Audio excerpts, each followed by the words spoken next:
A majority of the country fed up with President Biden, with his disapproval hitting a record high of 56%. Yeah, and on the issues, 60% criticize the president's handling of the economy, and more than half of Americans, 55%, say they disapprove of the administration's COVID response.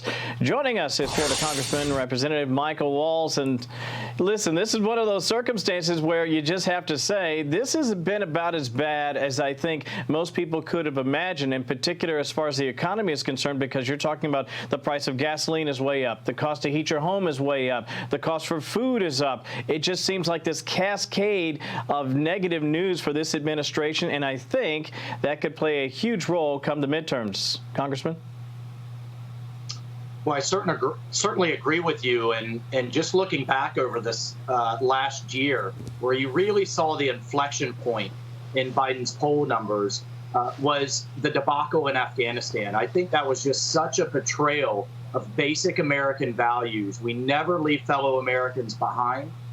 We don't abandon our allies. We don't let floundering democracies just get run over by terrorists, and we don't let terrorists dictate the terms. So I think that completely undercut the "I'm more competent than Trump" and the adults are in the room argument. And then, as you said, piling onto that, the very basics of governing the economy and keeping people healthy with COVID and inflation is why you've seen these free fall in numbers.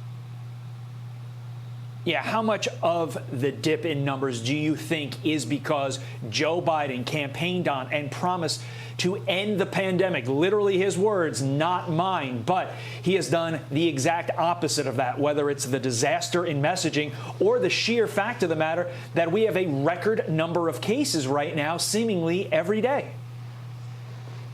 Well, I think that's part of it, but I think, a big part of it has just been the flip-flop and kind of all over the place, confusing messaging that is coming out of the administration, and then just coupled with kind of a lack of common sense. And if you look at, I know I'm a little biased, but you look at Florida, for example, where we're, putting power and decisions in the hands of families, their physicians, their providers, and local government officials, because the pandemic is affecting certain areas different than the other. And people are voting with their feet, and they're moving here in droves because we're just taking a common sense, balanced approach. That's why our economy is on fire, and yet our per capita in terms of COVID is very reasonable given where the pandemic has been. Yet Washington D.C. Keeps managing under Biden to get in the way and get in the way and get in the way, and people have had it.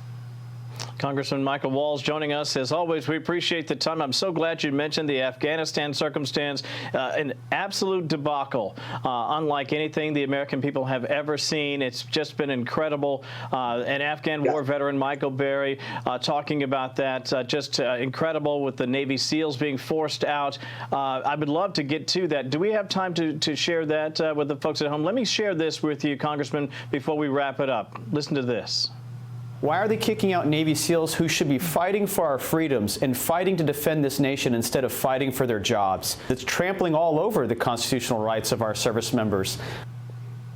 All right, so you hear that, trampling on the rights of the servicemen. We have about 30 seconds to go. I just want to get you to weigh in on that.